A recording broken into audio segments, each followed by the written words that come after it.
The Great Amulet, Part 3. Great Brahmin, this great amulet, Queen of Incantations, which perfects one all the way to the complete awakening of Buddhahood, is utterly unassailable. Just like me, the teacher, the vanquisher of foes, it receives great reverence everywhere. How do we know this? We know from the past that this Queen of Incantations vanquishes all vignas and vinayakas. Once, when the blessed, thus gone, worthy, completely perfect Buddha named Vipula Praha Sitavada Namani Kanaka Ratnojvalarash Mi Prabhasha Byudgata Raja first reached full awakening, he approached the seat of awakening with the intention to turn the wheel of Dharma that is exalted by all Buddhas. At that time, many billions of Maras, along with their helpers, surrounded the Blessed One. They magically appeared and approached him in many hideous forms, terrifying to behold, while emitting cacophonous noises and wielding the power specific to Maras to create myriad miraculous appearances and rain down many types of weapons. They surrounded the Blessed One on all four sides and began to create obstacles. Vipula Praha Sitavada Namanika Karatnojvala Ras Shim Prabhasa Byudgata Raja remained silent for a moment as he mentally repeated the Queen of Incantations, the Great Amulet, 7 times.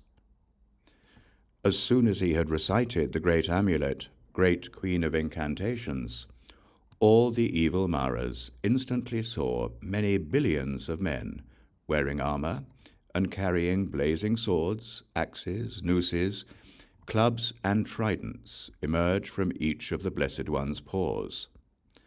The men said, "Capture, capture, bind, bind the hostile Maras attempting to harm the Blessed One.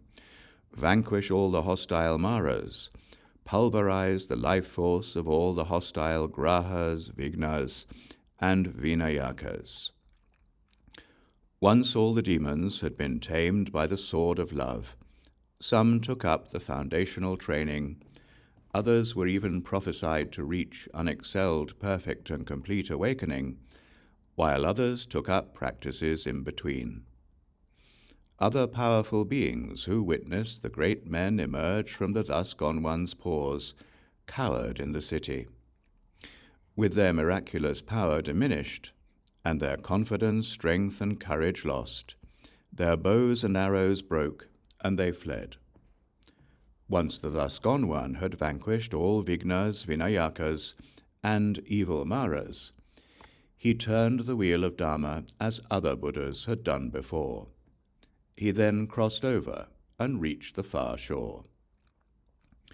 Great Brahmin, by simply recollecting the Great Amulet, Queen of Incantations, its fierce strength and its transcendent miraculous power will deliver beings with both pure and hostile intentions from all suffering and danger. Therefore, Great Brahmin, it should be brought to mind by constantly recollecting it. And it should be written down and always fastened to the body, so it can be worn. How do we know? Listen as before. In the city of Ujjayani and the land of King Brahmadatta, there was a man who committed a crime. King Brahmadatta ordered the executioners to kill him, so they led the man away as the king had ordered. They reached a mountain cavern, drew their swords from their scabbards, and were preparing to execute the man, when he recollected the Great Amulet, Queen of Incantations, which had been written down and fastened around his right arm. Through the power of that great man's incantation, the swords became a single flame and shattered to pieces that scattered like dust. The executioners reported in detail what they had witnessed to the king. Enraged, the king commanded them, "Hey, men, Elsewhere there is a yaksha cave in which there are many hundreds of thousands of yakshas who eat raw flesh. Take him there and leave him." The executioners thus left the man in the yaksha cave. The moment he was left in the yaksha cave, the yakshas were delighted and rushed at him, thinking they were going to get to eat human flesh. Yet, by the power of the amulet, they saw the man as a single flame blazing with light. Seeing that, they all became frightened. Then they saw that their own bodies were being burned. Amazed, they led the man outside the cave and began to circumambulate him. As before, the executioners reported this in detail to the king. The king grew even angrier. Outraged, he commanded them, "Well then, go right away, chain him up and toss him into the river." The executioners led the man away and tossed him into the river. The moment the man was tossed in the river, it was as though he were sitting in a field. The river had disappeared and the chains had broken into pieces. When the king heard about this, he was shocked, stared with wide eyes, and said, "Wow, this man is amazing. I wonder why." Then the king summoned the man and said, "Man, what do you know?" The man replied, "Great king, I do not know anything at all other than to wear the great amulet, the Great Queen of Incantations. This, your majesty, is its power." The king said, "This is spectacular. It is a well-spoken, great incantation. It confounds the cudgel of the Lord of Death. It is blessed by all Buddhas. It delivers all beings. It frees from all sickness and pain. This majestic great incantation saves from untimely death. It cures severe illness. It was uttered by the compassionate lords." Then, in an ecstatic mood, the king worshipped and praised the great amulet, Queen of Incantations. He elevated the man to high rank, and in front of his own people, he anointed the man as lord of the city. Thus, great Brahmin, this Queen of Incantations, the great amulet, receives great honor everywhere. It cannot be transgressed by any wicked being. Therefore, this great Queen of Incantations, which has been previously understood, is utterly unassailable. It should thus always, and without a doubt, be worn fastened on the body. Great Brahmin, this Queen of Incantations should be written down as prescribed during an auspicious constellation. Then the great Brahmin, in an ecstatic mood, prostrated to the Blessed One with his 5 limbs touching the ground, and asked, "O Venerable Blessed One, what is the procedure for writing down this great Queen of Incantations?"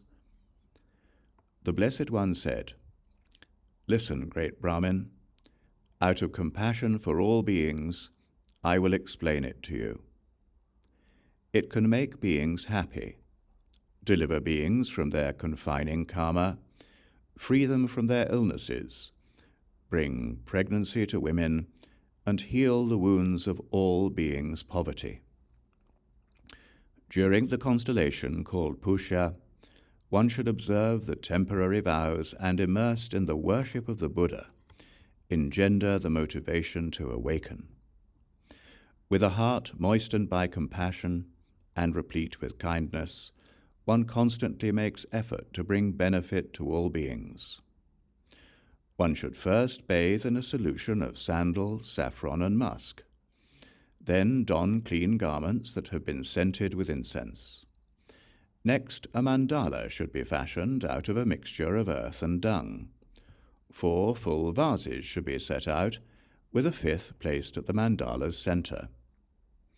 Valuable flowers, incenses, and perfumes should be placed on the mandala. Incense made of 5 ingredients, sandal, fenugreek, aloes wood, frankincense, and sugar should be offered as prescribed and according to season. The mandala should be decorated with various grains, flowers, fruits, seeds, and perfumes. The oblation vases should be filled with ghee, honey, milk, porridge, rice pudding, and so forth. Adorned with auspicious symbols, they should be placed in the 4 directions. A 5th vase should be placed in the middle, and bowls filled with perfumes should be placed in the 4 corners. 4 stakes of kutch tree wood, tied tightly all around with strings of 5 different colors, should be planted outside the mandala.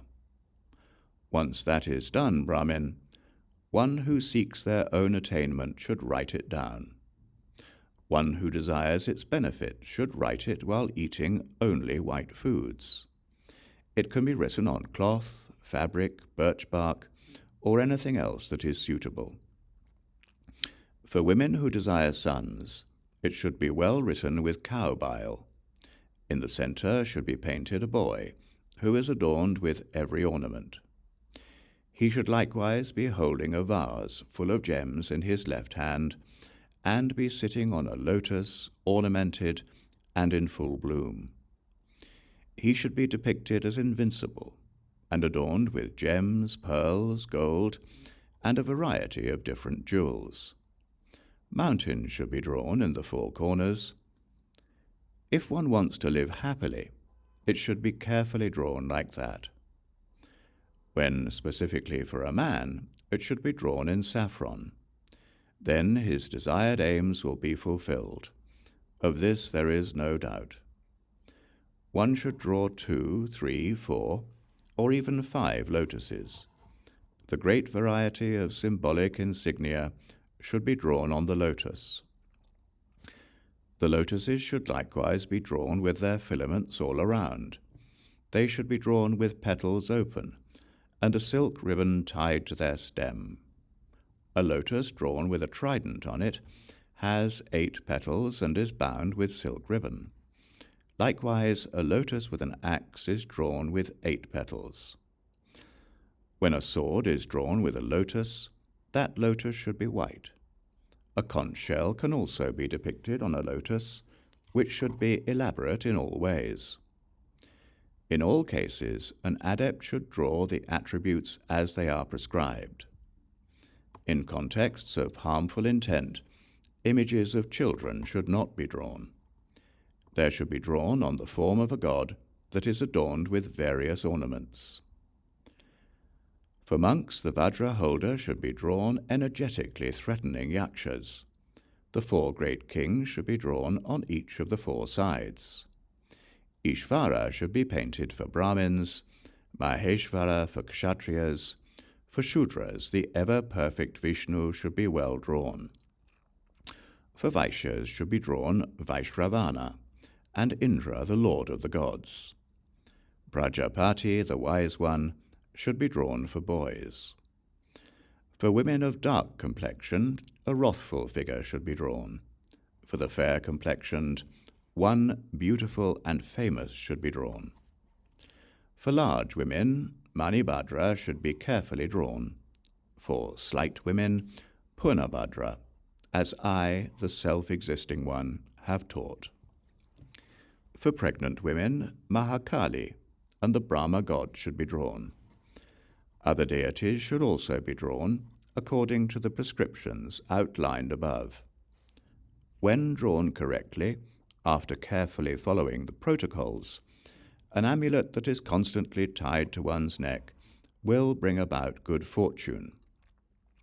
One should paint a flaming, wish-fulfilling gem atop a flag with the lotus at the tip. A lasso, or similarly a wheel, should be drawn at the center of a lotus. One should draw a vajra above the lotus and a hammer at the lotus's center. A spear should be drawn atop the lotus, just as it occurs in the rite. As stipulated in the rite, one should draw all gems with tips aflame, aglow with light and bound with silk. Hooded nagas with 9 heads and flaming gems should be carefully drawn, each with vajras in their hearts. The adept should always paint Bala and Satavaha for kings.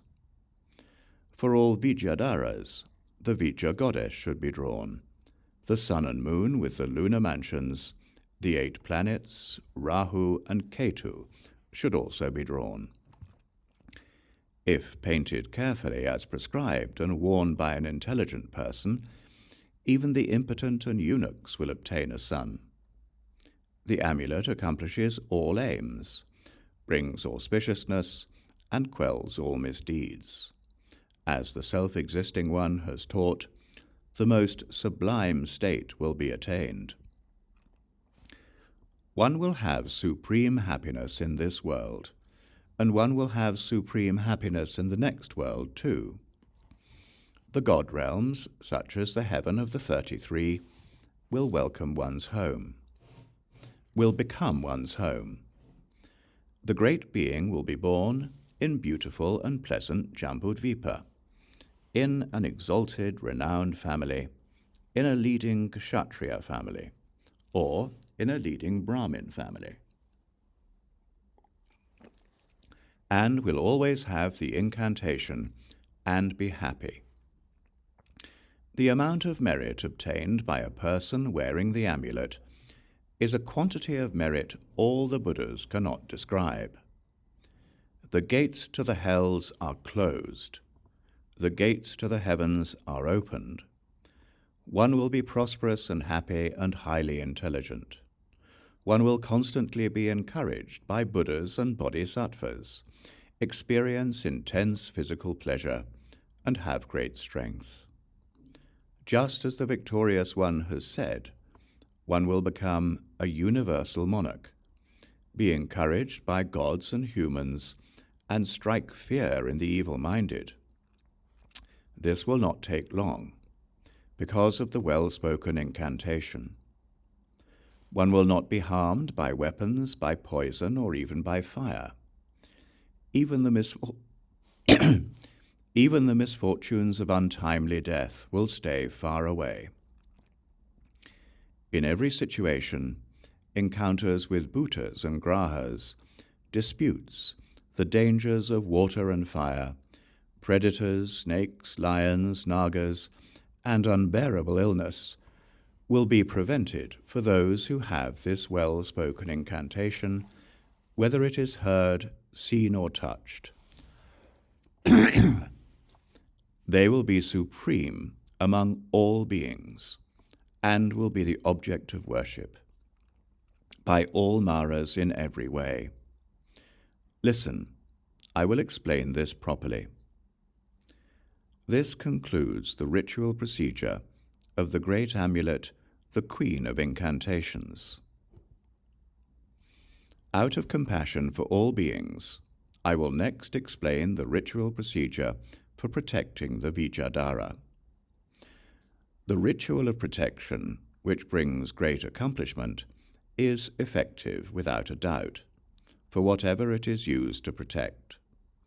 It frees from fear, prevents fevers, wards off the influence of celestial bodies, brings harmony with the lunar mansions, and breaks the chain of karma.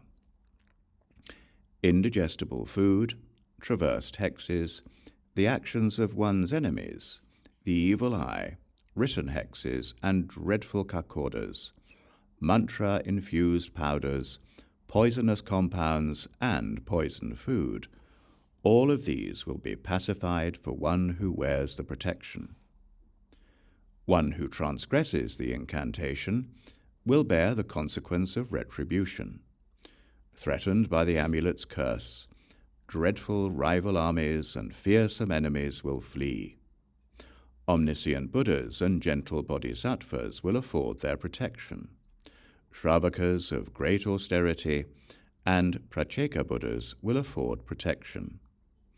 Moreover, gods and nagas with miraculous powers and myriad forms offer protection to those who always make use of it. The sage has said, merely by hearing this Queen of Incantations, the best of humans is always fearless. nightmares, misdeeds, severe epidemics, contagions, severe illness, royal consumption, the other myriad types of illness, including boils, rashes, scabs, and the infectious diseases that grip all people, and perniciously harmful beings who seize humans, none of these will occur when one has powerful protection. Even prisoners will be freed when protected by it. Drawing the amulet will also increase the lifespan of one who is snared by the lasso of time and led to Yama's realm. One whose lifespan has run out, or who will die in a week, will continue to live without a doubt simply by writing it down. By performing the protection as prescribed, or even by merely hearing it, one attains auspiciousness in all situations, and lives happily according to one's wishes. The 100,068,000 gods of the heaven of the 33, who all dwell at the court of Chakra, will follow and dwell near such a being, so that they can protect them. The 4 protectors of the world and mighty Vajrapani, along with hundreds of classes of Vidya deities, will be present to continually provide protection. The benevolent Chandra, Surya, Brahma, Vishnu and Maheshvara, Manibhadra and Yama, the mighty Baladeva, the great hero, Purnabhadra, Hariti with her children, Panchala and Panchika, Kartikeya and Ganeshvara, the great goddess Shri, Vaishravana and Sarasvati, Sankini and Pushpadanti, and likewise Ekajata, and Danya the great Yakshi will always provide protection. Even the impotent will produce sons, and the child will be healthy in the womb. For as long as that child lives, this incantation will be their great protector. The amulet always grants victory to heroes waging battle against fierce armies. Gods with confidence in the Dharma use this amulet to grant boons. If drawn with reverence in order to vanquish evil deeds, the thus gone ones will watch over one, as will bodhisattvas. One's fame will spread, and merit and lifespan will increase. One's wealth and grain will also be abundant, without doubt. One will sleep easily and wake up easily. One will be invincible to the hosts of Bhutas and the rest of one's foes too. Even when in the midst of battle, employing this incantation offers unexcelled protection that always ensures victory. The incantation is easily accomplished. There will be no impediment to it. It fulfills all wishes and is an entry point to all mandalas. One will, in all lifetimes, quickly learn the samayas. One will inspire confidence in upholding the qualities of the victors. Every auspiciousness will be perfected.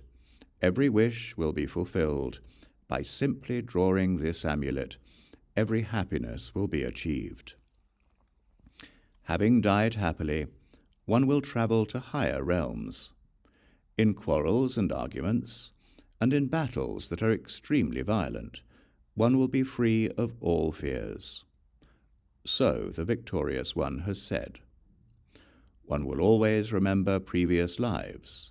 In life after life, without a doubt, kings with their queens and courts will fall under one's control.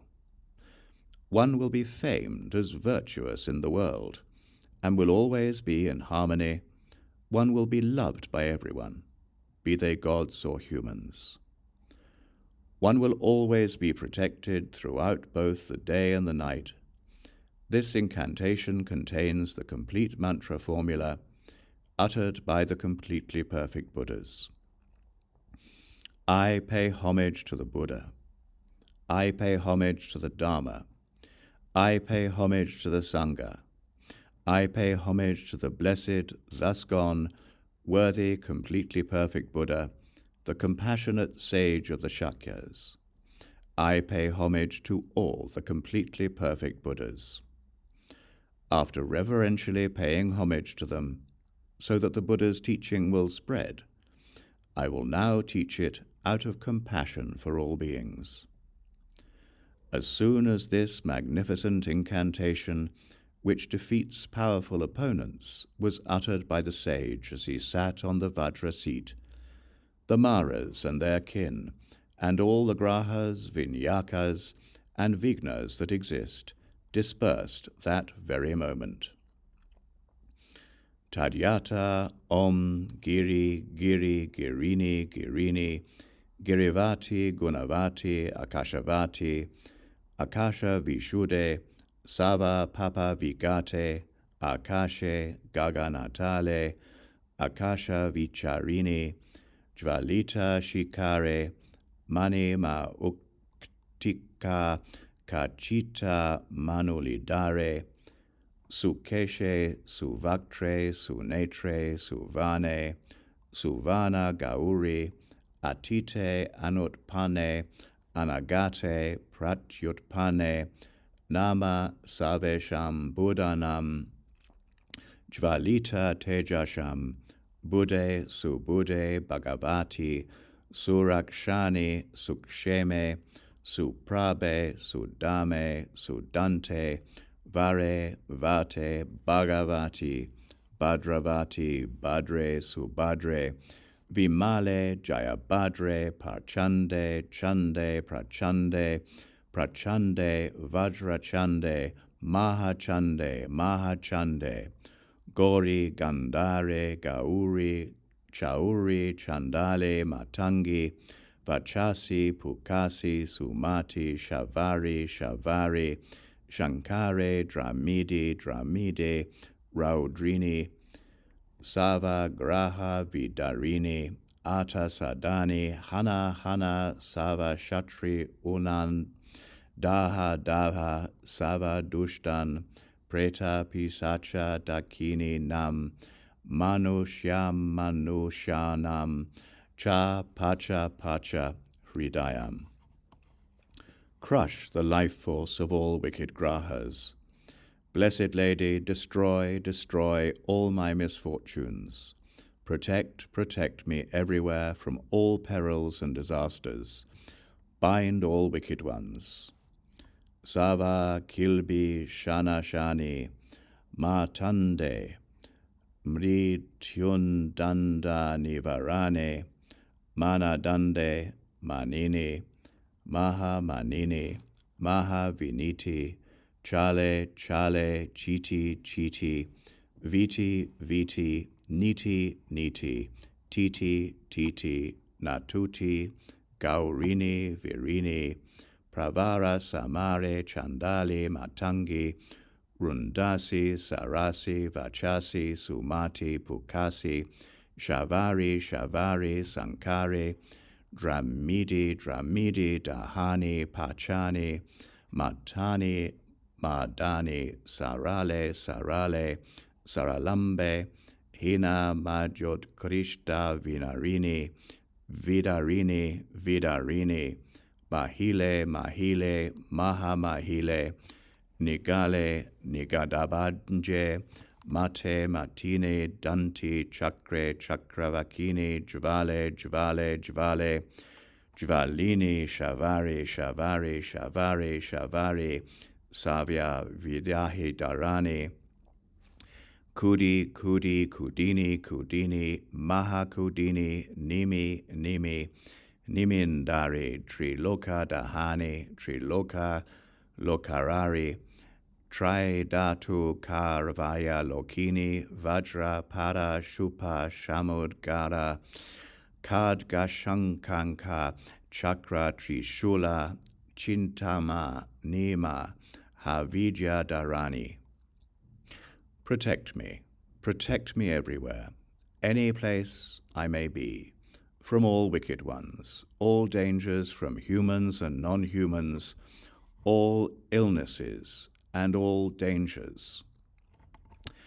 Vajre Vajre Vajavati Vajra Panidare Hili Hili Mili Mili Kili, Kili, Chili, Chili, Vili, Vili, Sili, Sili, Vara, Vara, Varade, Savatra, Jaya Labde, Svaha, Sava, Papa, Vidarini, Svaha, Savatra, Sava, Vyadiharani, Svaha, Savatra, Sava, Shatru, Baya, Harani, Svaha, Sava, Barani, Svaha, Svastir, Bhavatu, Mam, Svaha, Shantinkari, Svaha, Pushtinkari, Svaha, Balavadani, Svaha, Jayatu, Jaye, Jaye, Jayavati, Kamale, Vimale, Vipule, Svaha, Sava, Tathagata, Murte, Svaha, Om, Bure,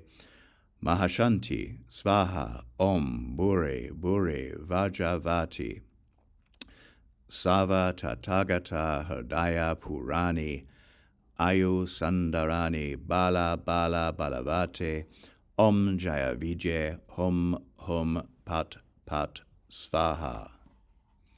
Great Brahmin, this dharani, the mantra formula for the incantation, is the body of the thus gone one.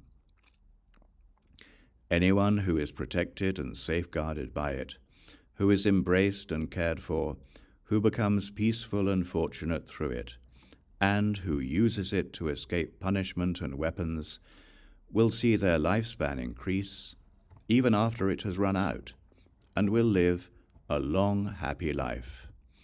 They will have perfect memory. Through exorcism alone, and by simply being rubbed with a vajra, they will be delivered from untimely death and severe illness. All their ailments will be pacified. Even chronic illness will cease simply by being rubbed. If one recites it every day, one will become very smart. One will become rich in charisma, strength, vigor, and confidence. All one's misdeeds and karmic obscurations that must surely be experienced will be entirely exhausted. All Buddhas, Bodhisattvas, gods, nagas, yakshas, and so forth will augment one's physical vitality, strength, and vigor. One will become very joyful. Great Brahmin, if the syllables of the mantra formula of this great incantation so much as enter the ears of beings who have taken animal births, such as beasts and birds, those beings will all become irreversible from unexcelled, perfectly complete awakening.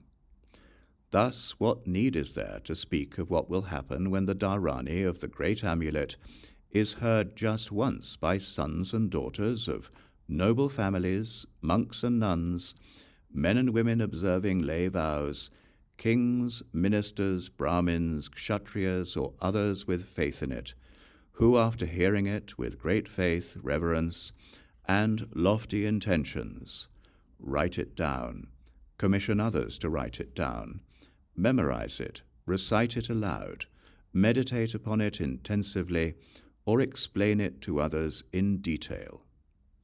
Then, great Brahmin, they will not face the 8 kinds of untimely death. Their bodies will not incur severe illness, nor will they be harmed by fire, poison, weapons, poisonous compounds, kakodas, kiranas, mantra rituals, or powdered concoctions. They will not experience pain in their limbs, will not be afflicted with fever, and will not have headaches. Their bodies will not be beset by 1-day, 2-day, 3-day, 4-day, or 7-day fevers. They will sleep lucidly and comfortably, and awaken easily and lucidly. They will reach great nirvana. They will immediately attain great supremacy aligned with the Dharma. They will recollect each and every lifetime in which they have been born. They will become loved by all beings and be objects of veneration. They will be delivered from all dark migrations into the hells and births as animals or pretas. They will illuminate all beings with their light, just as the orb of the sun does. They will soothe the minds of all beings with the ambrosia of the Dharma, just as the orb of the moon soothes the bodies of all beings with the power of its ambrosia. Through the power of the Great Amulet, the Great Queen of Incantations, one cannot be hurt by any wicked yakshas, rakshasas, bhutas, pretas, pishachas, unmadas, apasmaras, dakinis, and grahas, or by vinayakas, vignas, and the like. When they approach, one should recollect this Great Queen of Incantations. It is also the case that the power of this great amulet, the Great Queen of Incantations, will bring all those wicked beings under the control of the Vijayadhara, so they will obey his command. He will fear no enemy, and will not be overcome by any enemy troops, kings, eminent ministers, Brahmins, or householders.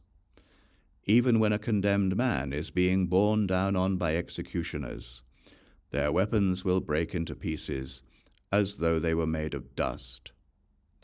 At that very moment, all phenomena will become manifest to him, and the power of his mindfulness will increase. A supreme destroyer of rakshasas, this amulet purifies and removes misdeeds. It brings prosperity, produces intelligence, and enhances all good qualities. It provides every auspiciousness and destroys every inauspiciousness. It causes good dreams and removes nightmares. This mighty incantation is the best protection for women and men. It always instantly delivers them from remote and impassable places, just as the perfect Buddha has said. They attain all their wishes. If, having lost one's way, one recollects this incantation, one will quickly find the road, along with the best food and drink. However much non-virtue of body, speech, and mind has been committed in previous lives, it will all be purified.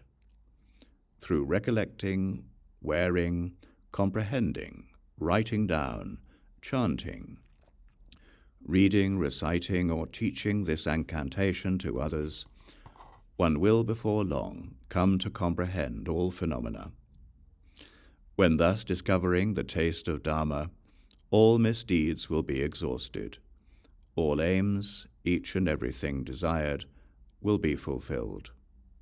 It will completely protect one from every fear of death, from kings, fire and water, from lightning, and likewise from thieves. Armies confronted in battle, opponents and fearsome carnivorous beasts will all flee the incantation when it is recited 100,000 times.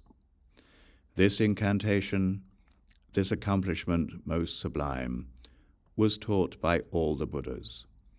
When spoken, it allows no resistance to completing the requisites for awakening. If one uses this incantation in any situation for the sake of oneself or others, the incantation will surely fulfill whatever activity is desired without any need for effort. Now I will explain how to heal the sick. A square mandala should be formed using a mixture of soil and dung. A beautiful mandala should be painted with powders of 5 different colors. On it the adept should place 4 full vases as prescribed. It should be strewn with flower petals and scented with sublime incense to subdue a great being. An oblation rite should also be performed. As before, flowers and perfumes should be offered as prescribed. 4 arrows bound with cloth should be set in the mandala's 4 corners. Next, the patient's body should be bathed with fragrant perfume, dressed in clean clothes, and laid in the center of the mandala. Then, seated facing east, the adept should speak the incantation. By reciting it 7 times, he should effect the patient's protection. If this incantation is then recited 21 times on behalf of the patient, all illness will be cured. Next, the oblation vase should be infused with mantra 7 times. The food, too, should be infused with mantras, and the oblations and flowers as prescribed. They should be scattered 7 times on the southern side, precisely 7 times to the west, and precisely 7 times to the north. 7 times below and above will effect the protection. When this is done, best of Brahmins, one is delivered from all suffering. This protection was perfectly explained by the protector, the lion of the Sakyas. There is no better protective incantation in the 3 realms than this. One will not die, grow old, get sick, encounter the unpleasant, or part from loved ones. If one vigorously applies this incantation to their own body, the army of the Lord of Death will revere them. Even Yama, the sublime king of the law, will reverentially pay homage. Experience my hell briefly, he will say, then go to the city of gods. This one with great miraculous power will use many palatial crafts to travel to the beautiful abode of the gods. There they will thus always be revered by gods, humans, yakshas, and rakshasas. One will always be followed and protected by Vajrapani, lord of the yakshas, Indra, husband of Shachi, Hariti, and Pañcika, the protectors of the world with their great miraculous powers.